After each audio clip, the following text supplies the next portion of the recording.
All right, welcome to We Want Winners, our post-game recap, Super Wild Card Sunday.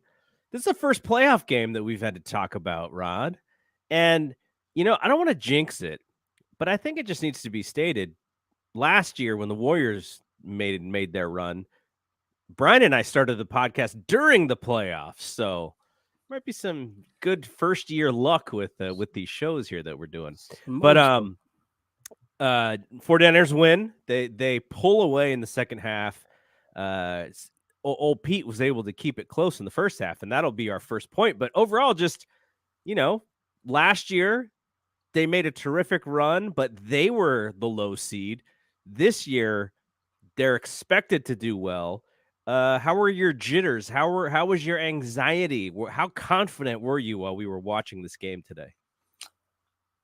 Well, it ended up kind of how I thought it would go, but I must say it didn't feel good at halftime because the Seahawks, although granted we've done this before where we pitched the second half shutout, but they had, and it turned out kind of that last touchdown notwithstanding, I had them with 3 scores for the game pre-game, and for them to have 17 at halftime was a bit disconcerting. And then I was giving my friends on 49er Facebook a bit of a razzing because Brock looked a little skittish there. Those first 5 throws were they were pretty rough, but overall, it kind of played out the way I thought it would in totality. That simply, even if they were able to get some stuff done offensively, I didn't think they could put enough drives together to beat us for a full game because I figured the defense would figure it out, and their defense is pretty bad, and I figured we'd be able to kind of call our shots. If, as I had said pregame, as long as we didn't turn the ball over and have like a 100-yard penalty game, or knock somebody got injured, I thought we'd be able to handle them pretty thoroughly, and that's kind of how it played out. Okay, let's go to my first point, and this show's probably going to be mostly positive, but I got to give old Pete some credit, man. He had a half of a game plan that was performed excellently by his squad. Geno was near perfect, and I'm talking about in the first half. In the second half, things changed, and it really countered our defense's aggression, because you could see the Niners were chomping at the bit to get Geno, and Bosa was chomping at the bit to get Geno, and all of their stuff was either run or quick passes. And so the Niners defense wasn't even able to play up to their greatness because they were sort of fighting against a team that was kind of trying to make sure that they weren't able to be aggressive. So I thought it was a really strong first half by Pete. And like you, talent is talent, and the better team. I felt that the Niners were going to win the game, even though with the Jimmy Ward penalty at the end and the field goal to push the game to 18-17. There were moments where you're like, okay, like we've seen stuff happen like this before, where all of a sudden they're just able to run the ball and they're just able to keep the ball out of Purdy's hands. And it's, Geno making smart plays, and all of a sudden it's kind of a nail biter going into the end. But they really only had the first half. They were not perfect in the second half, and the Niners really capitalized. But did you have any fear of Shanahan's sort of, and I don't think we can even say Shanahan is unproven in the postseason. I think he's got like a 4-2 postseason record now. He's been to the Super Bowl. He's been to the NFC Championship game. So that is sort of out the door. But he does have this reputation that can come where the team gets a lead and the other team can come back. Sometimes you kind of wonder about how reputations work and cold feet here and there. I personally believe a lot of that stuff for Shanahan is kind of out the back door. But, there's still questions about him in big games. Did you have any fear of that? Not really, but I want to just the second what you said about the Seahawks. They did a lot of really good things in the first half. They for actually the 2 quarters and then 7/8 of the third quarter, they pretty much neutralized our front. Yeah. We had with 2:42 left in the third quarter, we had 1 sack and 1 quarterback hit. We subsequently got the sack fumble and recovery after that. But that was a problem. The fact that Mooney was having a hell of a time with Metcalf gave us issues because then we kind of had to play coverage. And if you're playing coverage and you're not getting pressure, there are a lot of openings and they were finding them. And Gino was throwing dimes. Yeah. So they gave us some fits, but like you say, we made adjustments and then we started, showing pressure, which wasn't getting home, but then they had to adjust to a showing pressure, which freed up and it was just a real nice chess match. The pressure, not only the pressure of the actual players, but the pressure of excuse me, the defensive scheme and then the talent just got to them, and then the penalty started, and then it was just kind of a snowball kind of thing in the second half. But it was a really well played second half by us, and then the Seahawks for a 10-point dog, they really showed well on the road. It was a good first half for them, and if I were them and their fans, I think you can hold your head high. They did about as well as could have been expected of them.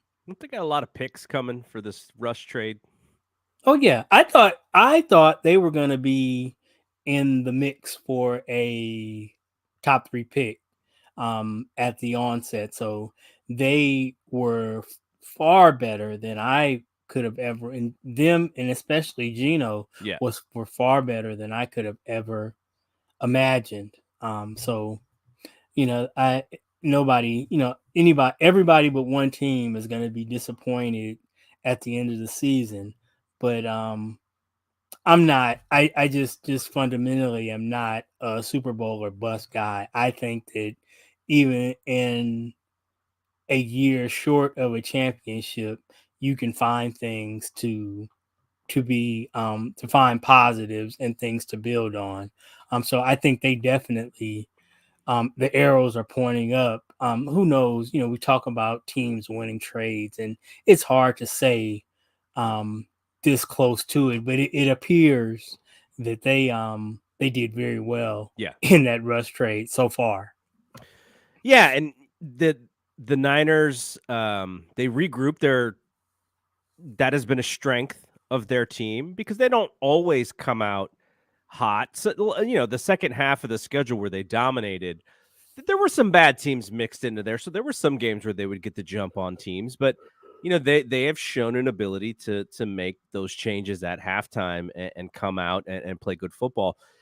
Though offensively, because of what Kyle does, they are a better second quarter team than any other quarter.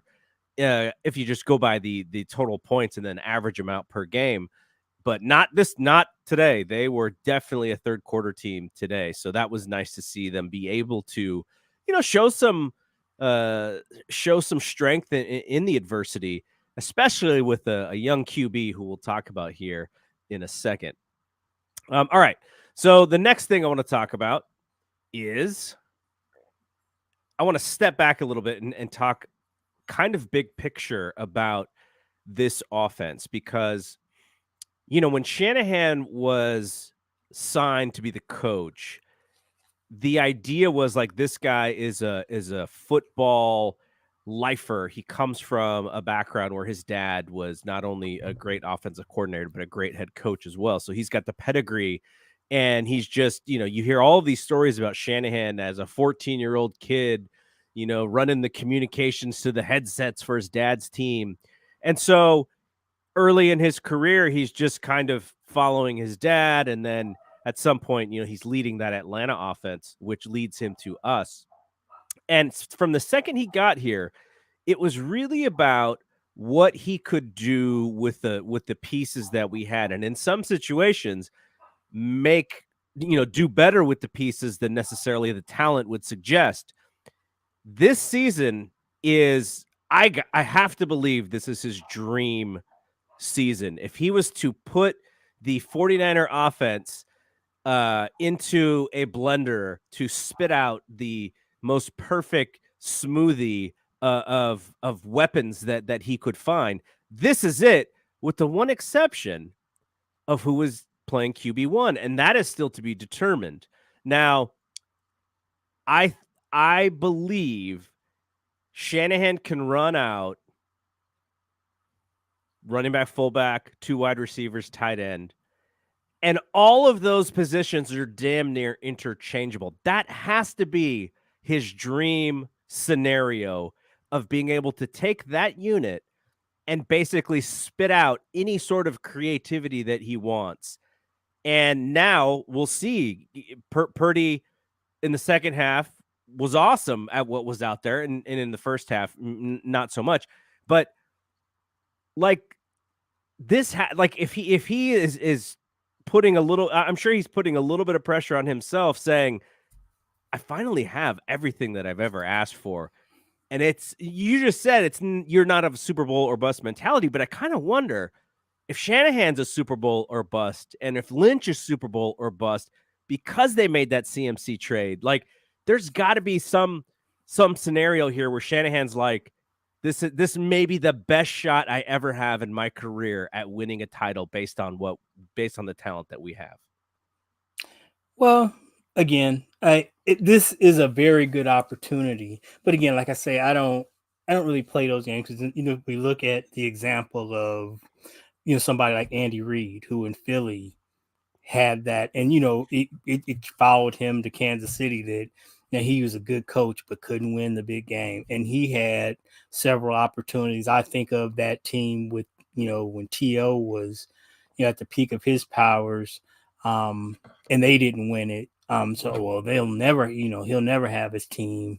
That's his best shot, and then Pat Mahomes happens. Yeah, so exactly. While I don't know that this is definitely a great opportunity. It's funny, your caption on the slide, it reminds of a conversation I was having with somebody about the Warriors several days ago, and we're talking about how what's happened in the league was like Nelly's his Nelson, wet dream of how kind of positionless, kind of centerless basketball. And it just came 20 years too late for him.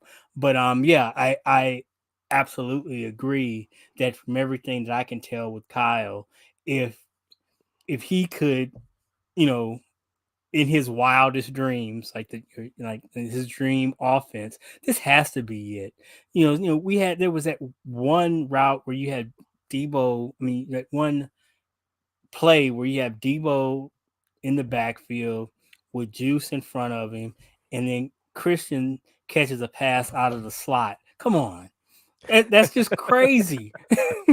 That's crazy. I mean, that it has to be pretty fun for him, somebody who is a whiteboard kind of guy. Yeah. I can imagine he's just up all night coming up with I'm sure since CMC has got here, his playbook, I'm sure he's got, I don't know how he does it now, if he has actual playbooks or if it's just his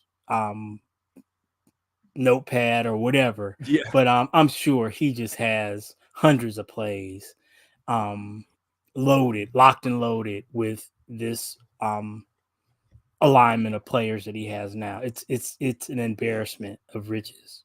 So going back to last year, because again, they really overachieved last year and damn near made the Super Bowl.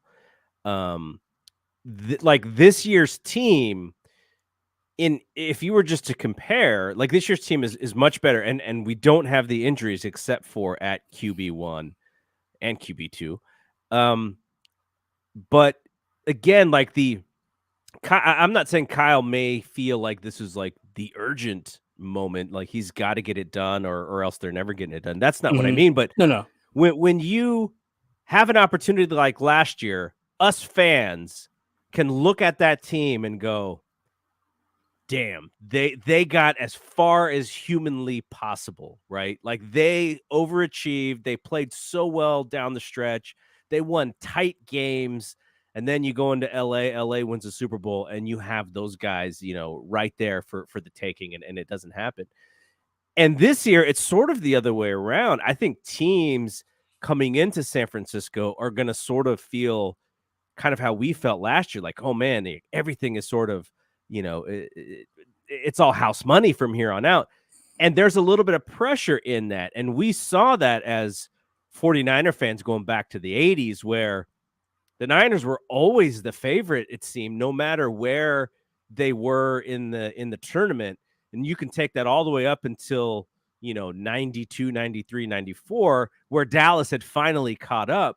But from like 1981 all the way through, they were always kind of the favorite. Like I think Chris Berman like picked them and the Buffalo Bills to be in the Super Bowl for like 15 straight years or something like that, kind of as a joke. But it almost feels like we're back to that moment where, man, they're the ones with the big targets on them. And it's just so weird because there isn't a Joe Montana and there isn't a Steve Young. There's not even a Colin Kaepernick. It's this young kid who's able to make plays. And it seems like Shanahan feels really comfortable with dialing up, even things that you would dial up for the most savvy veteran quarterback. And I just, I sort of look at it as Shanahan has got to be almost giddy with the idea that if we can actually run these plays how they are supposed to be run, the options are endless. What we can do is endless. And for him, it's got to be, like I said in the thing, it's got to be a dream. And I'm happy for him because, now every offensive football coach wants the opportunity to do as much as they can, as much as the creativity that he has. Now he's got all the pieces, and it's got to be a blast for him. That's an interesting analogy that you make, because actually I think it's the reverse.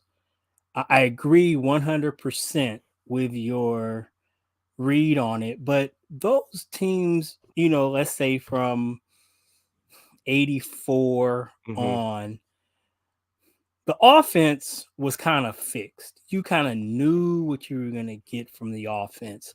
And those years that we lost, if we didn't win, it wasn't because of the offense, it was because the defense just couldn't, for whatever reason, hold up its end of the bargain. And those years where we won it, those defenses were lights out.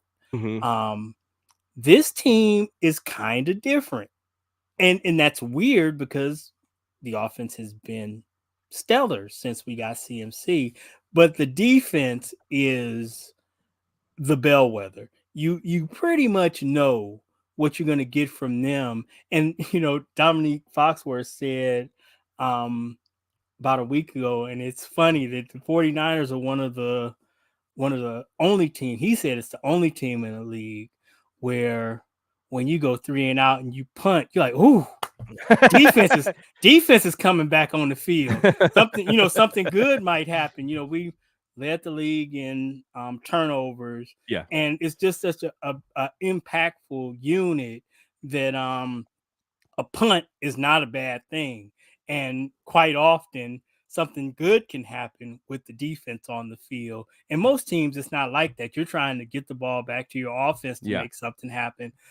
But since CMC has got here, the offense has, because we was out there training camp all year, and the defense was way ahead of the offense. Yeah. All off season. And at this point, we've kind of caught up. And I believe that would have been our hope, that if the offense could be anywhere level with the defense, we would be a pretty formidable outfit. And lo and behold, we've gotten there.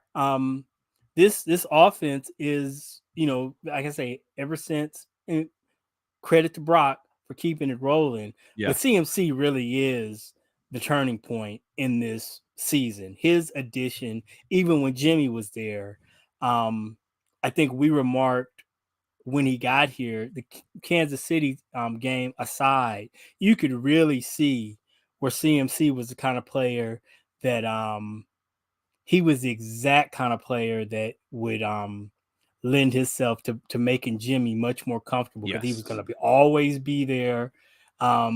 If everything broke down, he could just check it down. Pardon me. And CMC could get him out of trouble.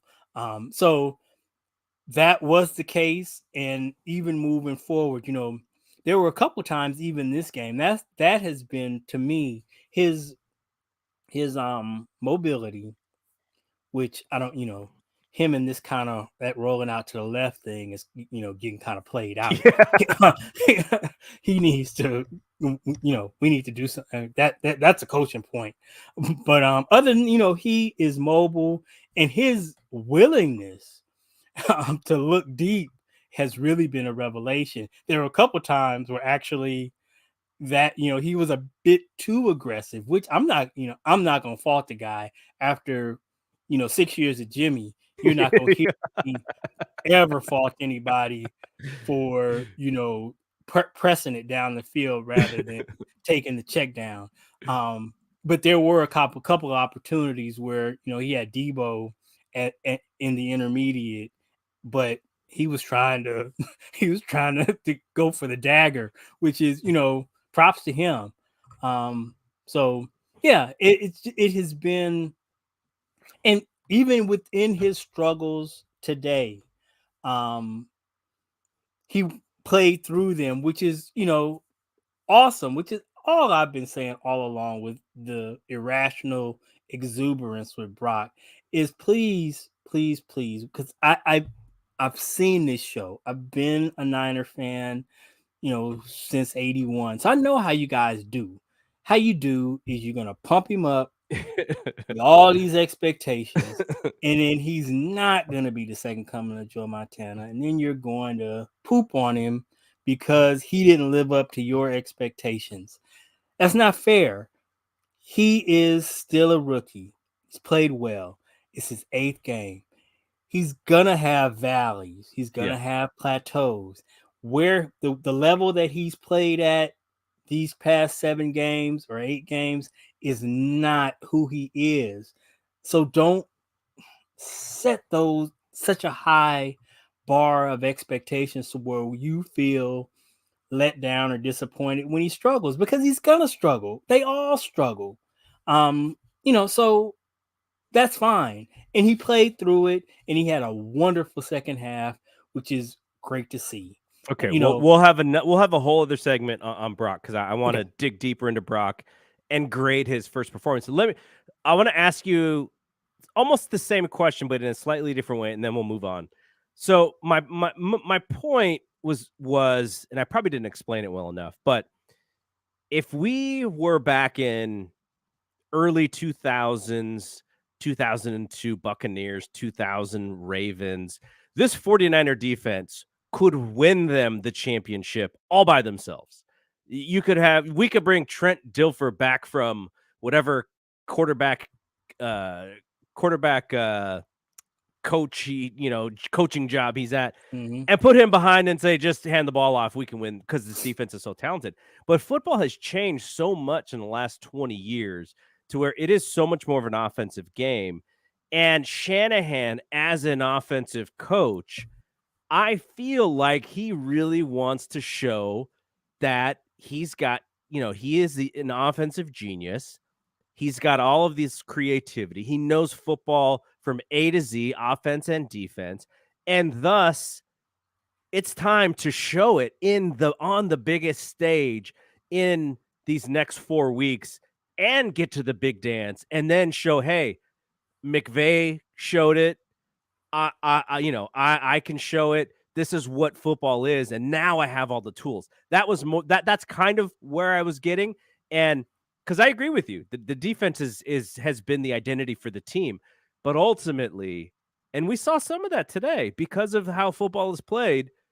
There are ways to counter the aggression, and 20 years ago, if our guy Gino slides and is hit by Jimmy Ward, that probably isn't a penalty. And today it is. So it's just differences. So it's more or less Shanahan, deserving coming in as sort of boy wonder and now wanting to fulfill all of what was expected of him. Absolutely. Because you're 100% right. 13-10 you're not going to get those, like those, you talk about those Baltimore Raven teams that hold you to, 10 points. That just doesn't exist in, today.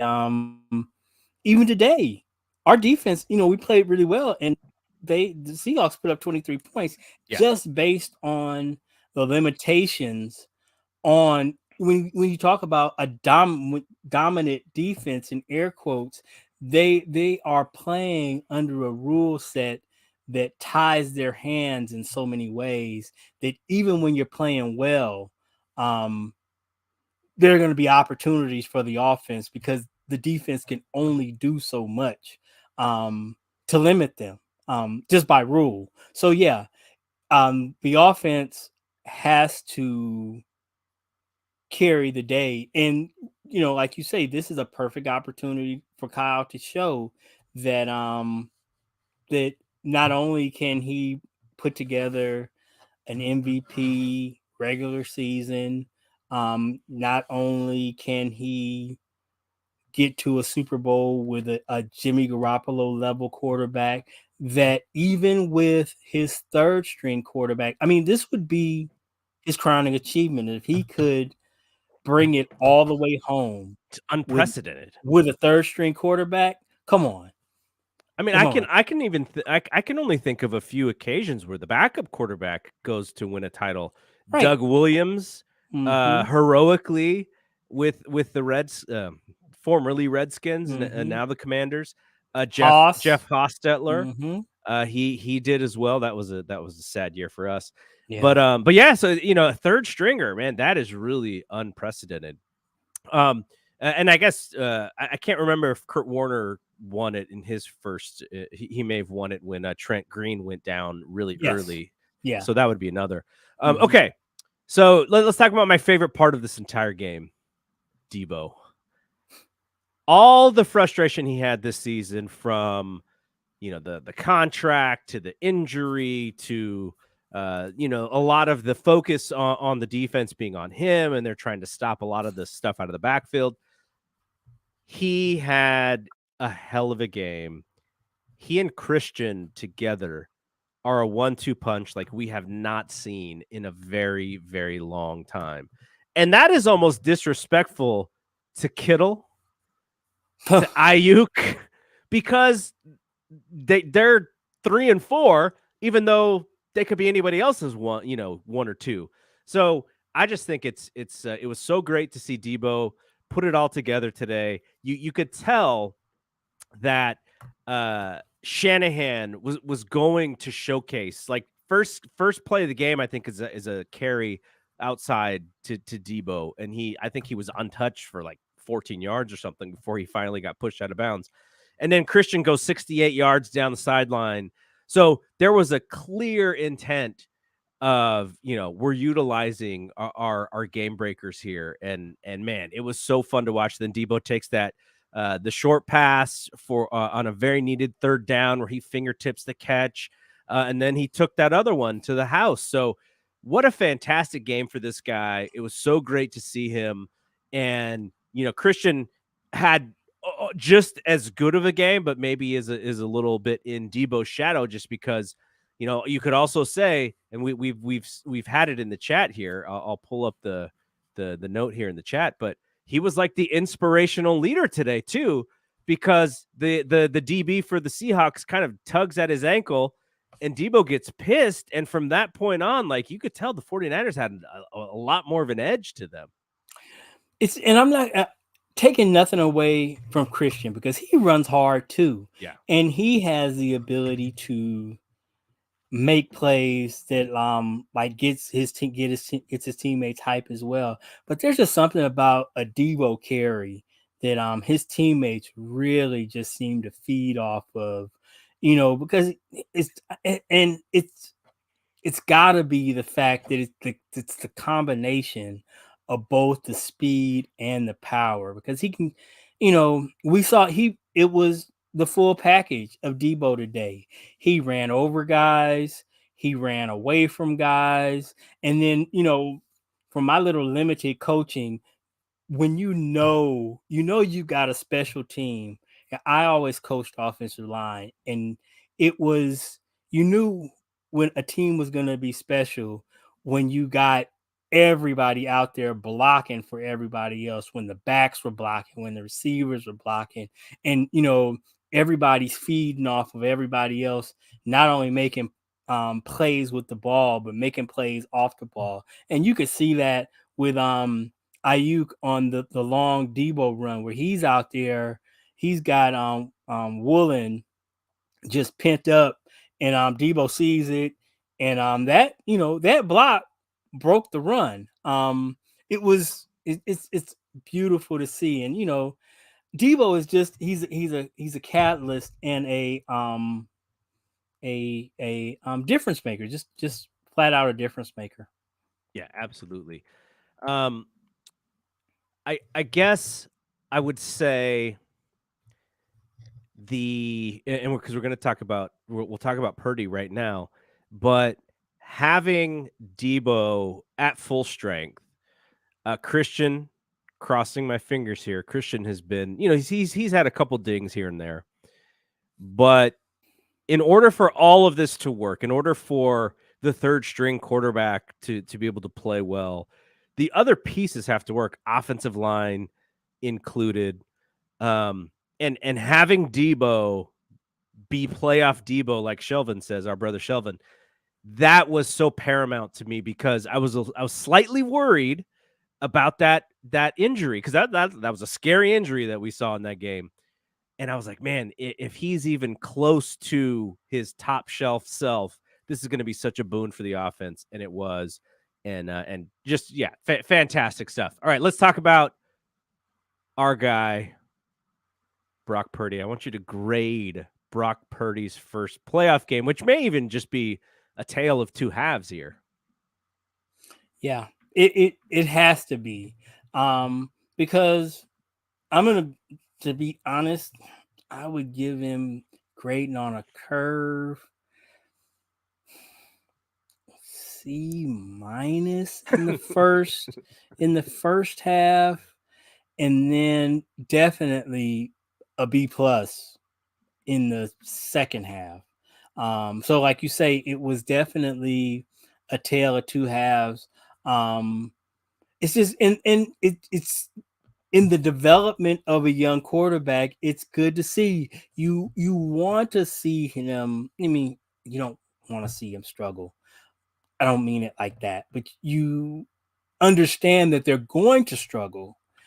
But then the question becomes, what happens next? Okay, you're struggling. Do you just go into a shell? He doesn't seem to have that in him. He just, keeps shooting. Yeah. And that resilience is I don't think you can teach that. I think that is something that's born out of experience, and it's something that you just have, and he seems to have it, which is a great thing to see. And again, he's so aggressive. I the whole rollout thing is kind of problematic, and then he's also kind of loose with the ball when he's doing all that. Around, yeah, that's what scares me the most. So that just because as we see, playoff teams are a different thing. Even a team like Seattle, who just barely made the playoffs, but all of these teams that we're going to play from here on out are just the best of the best in the league. And, the margins are going to be so much slimmer that penalties, turnovers. Yeah. And that's the big thing, that since he's taken it over, he's been played relatively clean games.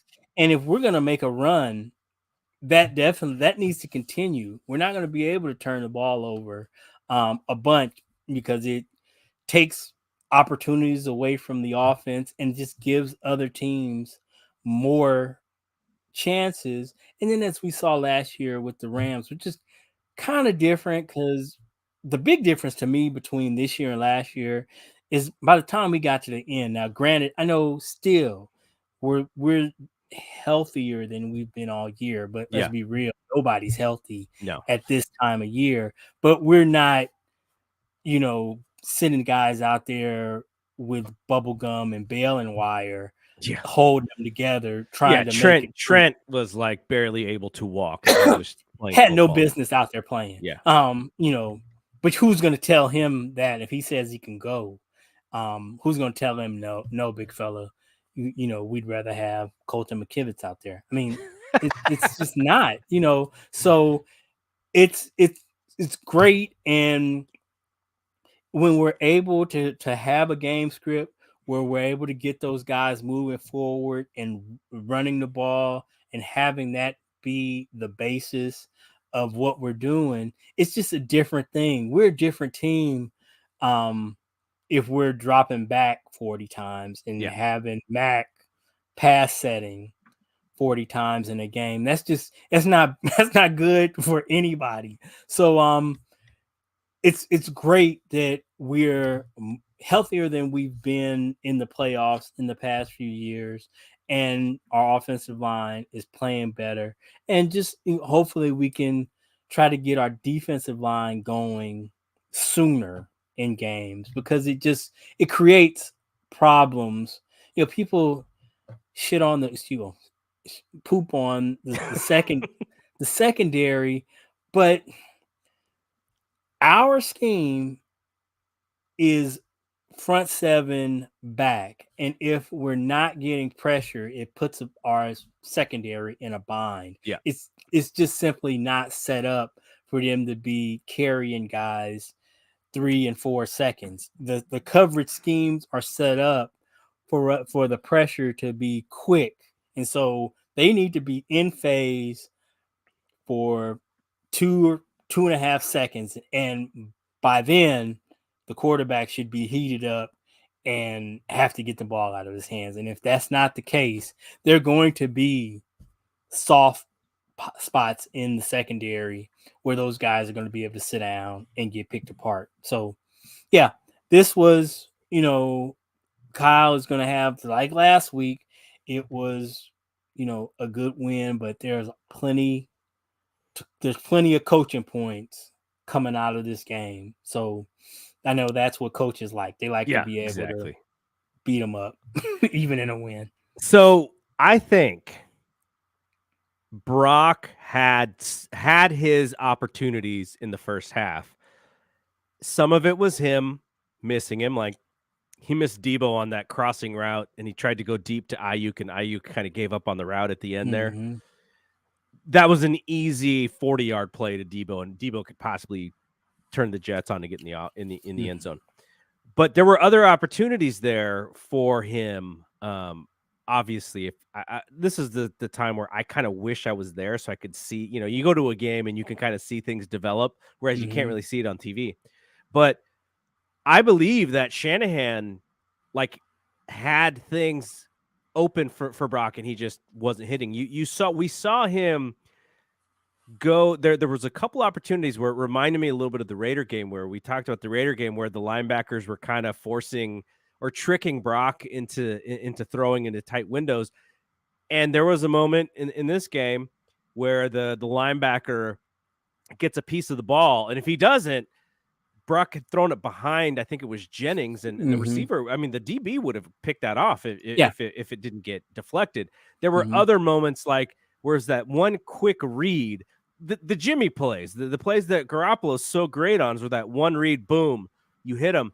Brock was not on those throws today. And so I think there were opportunities that Kyle had sort of developed for him that he just missed. And I think if we play this first half again and Brock kind of, he had to go through the jitters, he had to go through the excitement, he had to calm his nerves. The 49ers probably score, at least another touchdown. But, they were turning, sevens into threes. But in the second half, he felt like he was more comfortable and letting things develop. And also in the second half, I think that Seattle defense was pretty tired by that because, he had so much time. He was running around in the back, kind of like a college quarterback in a sense. We're just trying to create time to keep plays going. And he even had that one where he had Ayuk in the corner, and Ayuk catches it, but he looks at his feet and takes his eye off the ball and he drops it. But and he gets blasted. I was like, what are you doing? What, you want Josh running out there as QB1 next week? You want to make this even harder on Shanahan? So I think he settled down his nerves. Shanahan was still confident in him, and he kept calling those pass plays because, it would have been very easy. And we saw this with Jimmy last year, where Jimmy only that Green Bay game, how many times did Jimmy throw in the snow? Like barely any, right? Yeah. And it's because they were like, okay, we're just going to run the ball. It's the bad weather. But I think he treats Brock a little bit more like the gunslinger who he is. And he sort of respects that like you do. And you can't keep that guy bottled up, because if you ask him to play the Jimmy game, he's probably a little bit more predictable and he's not able to create and go off like he did. And that's the thing. That was the thing early, was that Kyle, I thought, did a great job of giving him a bunch of layups. And that was the thing, is early on, he was missing layups. His first 4 throws, literally, all of them were off target. And again, he's a rookie. This is his first playoff game. So it stands to reason that he might be a little juiced up. His first pass was like an Ephus pitch. Yeah, I mean, right up and came right back down. Yeah, so and I mean, that is understandable. I can't imagine.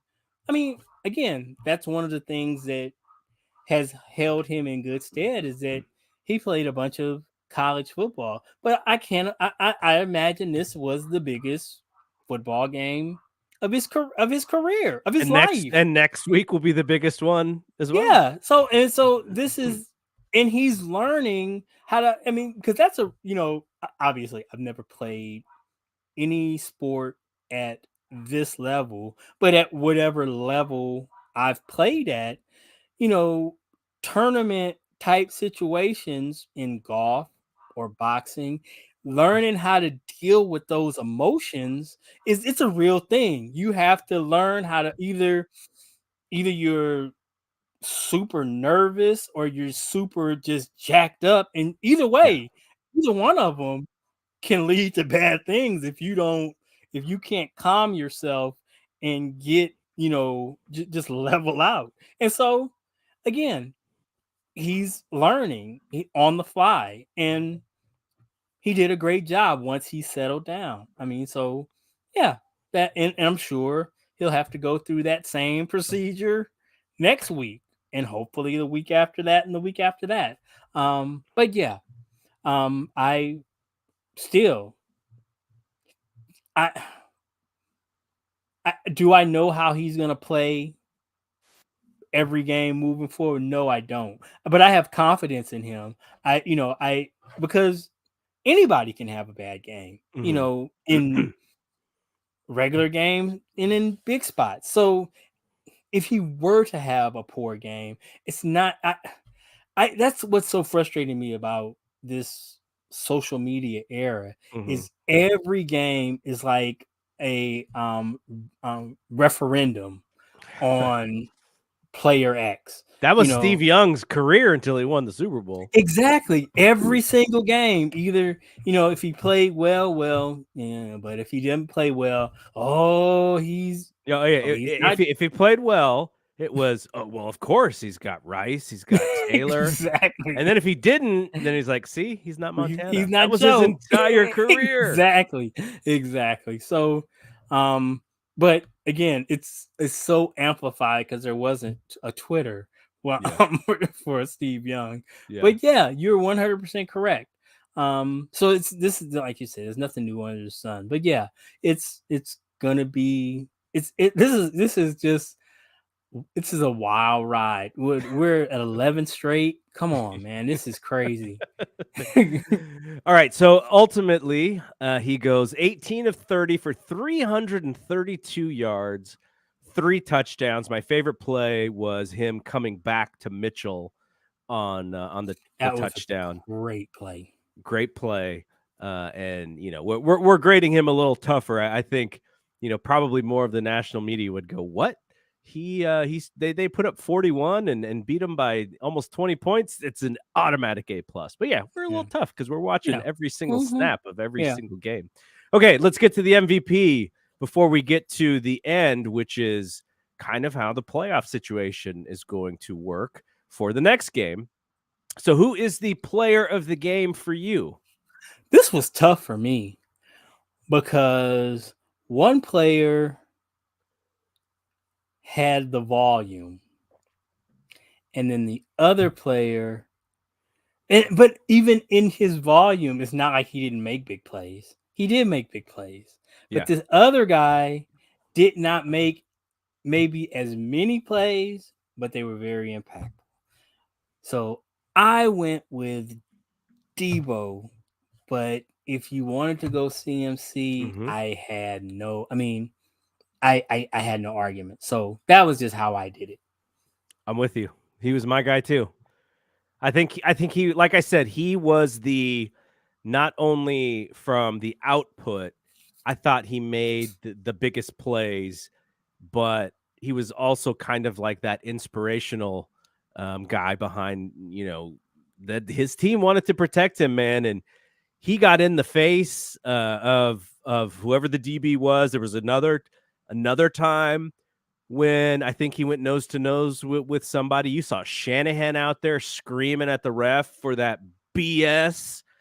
They were out saying like, look, this is our guy and we're going to protect our guy. And that's how they see him, which is great because he's inspirational leader and also the player of the game for me. Yep.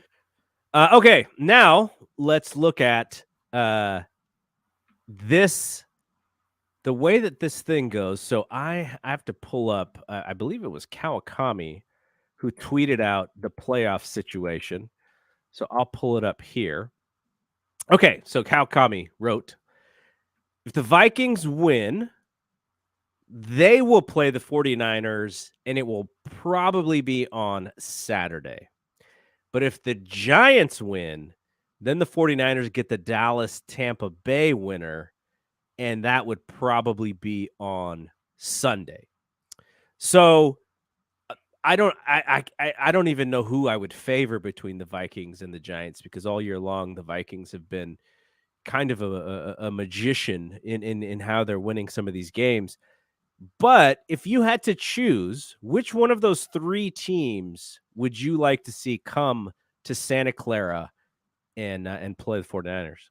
If I had to pick, yes, it would be the Vikings because their defense is trash. Their offense, Justin Jefferson can make some big things happen, but give me Kirk, give me that awful defense. That would be because honestly, the only team in our side of the bracket that gives me any pause at all is if somehow Philadelphia is able to reconstitute themselves and be any kind of version of their healthy self, because they can run the rock when their offensive line is fully formed. And if they can deploy him the way he was deployed the first 14 weeks of the season, he is a legitimate concern.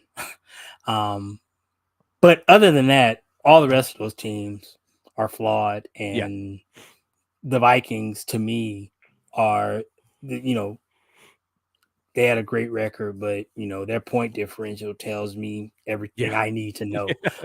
So I would definitely love to see them, but any of those other, we saw who the Cowboys are in Washington last week, and Tampa has been playing on borrowed time all season. The fact that they're even in the playoffs is is just a testament to the weakness of the NFC South, the ineptitude of the NFC South.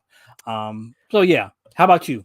I think, obviously, I agree with you that Minnesota is definitely a paper tiger. We've been talking about this pretty much throughout the year about how their point differential is just ridiculous for a team that wins as many games as they do. The Cowboys are probably the most talented. They are also not fantastically coached, and right around this time, they usually get beat. What's wrong with Dak? I don't know. I don't know. I mean, how did the Niners beat? They should have beat the Niners last year, and the Niners beat them. I mean, he is just making inexplicable decisions. I mean, it's like he's, Dan Orlovsky did an excellent job throughout the week on NFL Live, highlighting like the 4 or 5 throws against Washington that a player of his caliber, you just can't make that throw. It's like, what is, I'm not the X and O guy that Orlovsky is, but he was able to break down as a quarterback. There's no way that you can look at that and make the decision that you made. It's that of all of the options, the one he made was the last one you would make. And he's been better than this. It's not like Dak is, he's got a lot of stuff for the amount of money he made, but you don't hate the player, hate the game. That's the league. That's not his fault. But is he a top 5 quarterback? No, but he's definitely a top 10 quarterback. Yeah. But he's playing poorly. And I mean, anybody can, but if he plays the way he played the last 3 weeks, they might not beat Tampa. Well, I have a little bit of a tip here. If anybody is a subscriber to The Athletic, what I usually do during the playoffs for all of my sports teams is I immediately subscribe to the other team so I can read what their hometown beat writers think about their team, because that's usually, you get a little bit of a closer look than sort of the national story and narrative of a team. Because they see them every day. Right. They're watching everything. And so I kind of wonder for Dak, is like, obviously he had that horrendous ankle injury that he's had to come back from. And he's got this, I don't think his contract is an albatross, but the fact that fan base expects him to be, the second coming of they probably even think that he should be better than, someone like Troy Aikman because of how much money he gets paid. But so there's a lot for him to kind of live up to in that media market for football. And who knows, he may be trying to be, do things that there's not under his control or that he cannot control.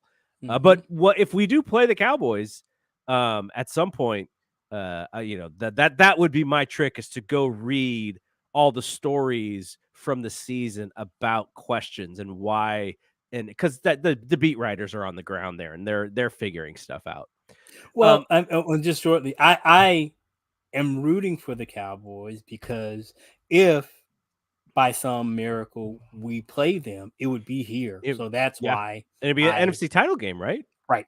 So they were the team I was rooting for until they put that stinker out there against Washington.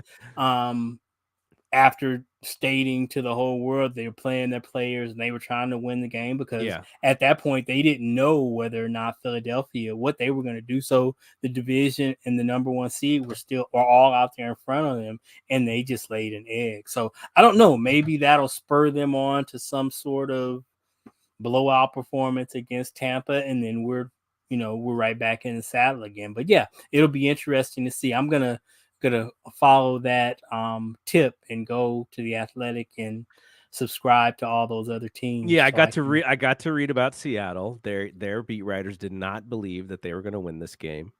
But they were sort of just like, hey, like, who would have thought that we've even been here? Who would have thought that House Money would have had this great season? And he did. You can't take anything away from Gino. Not at all. He had a fantastic season. Okay, so all that said, who would I want to play? This might be a little bit naive of me just because of Brady, but I kind of want to play the Bucks, because when we played them here earlier in the season, there was a clear talent discrepancy on the field, man to man, and Brady probably means something. He definitely the idea that if the game is close, you got one of the best clutch 100%. Players in the history of the NFL to come back. But I don't even think the Niners would make it really close unless they just played a dog, a dog shit game. But so that would be my pick. But Minnesota, like you said, is pretty flawed, and they would normally get beat up by a team like ours in that sense. Jefferson scares me. I'm not gonna lie, especially because Mooney struggled today after really doing such a great job in the previous 2 games. But yeah, so that's my pick. All right. So yeah, actually, John corrected me. We would get Dallas next week if Dallas beats Tampa and the Giants. That's right, because the Eagles get the lowest remaining seed. Okay, so yeah, so that is it. So we will have another podcast for this season, and at least one. And I kind of feel good about this hat and this sweatshirt. So you'll see it next week as well. Pick City, baby. There you go. Pick City. But yeah, thanks to all the people who were checking in with us. Of course, our brother Shelvin, my buddy Brian Ruano, Mount Pleasant represent, John Quinn, thanks to all. And I think there was somebody else in here earlier. My buddy Randy was in here, and then Deborah Maxwell was also in here. So thank you to all the folks watching live. Rod and I will be back next week, Saturday or Sunday, depending on when the game is. And we'll be ready to discuss 49ers, hopefully in a good mood as well, like today. But, NFL tournament is a hard one. So get your, all of the things that all the things that you normally do during these last 11 games and the 49ers have been winning. Let's keep doing them. So, all right. For Rod, I'm Double G. We'll see you when we see you. Peace out.